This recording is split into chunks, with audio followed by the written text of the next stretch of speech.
আমি চলে এসেছি, আর এসেই মুখ হাত পা ধুয়েই শাহবাবু ভাত বসিয়ে দিয়েছে আর নিয়ে এসছে চিকেন।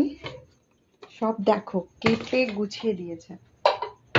হ্যাঁ, অনেকেই অনেক কথা বলেন যে হাজবেন্ডরা বাড়ির কাজ করলে দেখতে কেমন লাগে। তাদের উদ্দেশ্যে আমি কিছু কথা বলতে চাই। একটা মেয়ে যদি ঘর বার সব সামলাতে পারে, তা হাজবেন্ডরা যদি একটু হেল্প করে দেয়, তাতে অসুবিধাটা কোথায়? আমি তো এটাই বুঝে পারি না, সংসার মানে তো দুজনের, স্বামী স্ত্রী দুজন মিলেই তো একটা সংসার হয়। সেটাকে সুন্দর পরিপাটি করে গুছিয়ে রাখার দায়িত্বটা কিন্তু দুজনের। হ্যাঁ, অনেকেই বলতে পারেন যে না, আমরা তো আর জব করি না, তাই হাজবেন্ড কিছু করেন না বাড়ির। এটা ভুল। দুজনে মিলে কাজ করলে সময়টা দুজনে মিলে অনেকক্ষণ কাটাতে পারবেন, যেমন তেমন দুজনের মধ্যে বন্ডিংটা তৈরি হবে।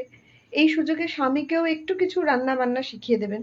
যদিও বা শাহাবাবুর মাই শাহাবাবুকে রান্না বান্না শিখিয়ে দিয়েছে, আমার সেই দায়িত্বটা নিতে হয়নি।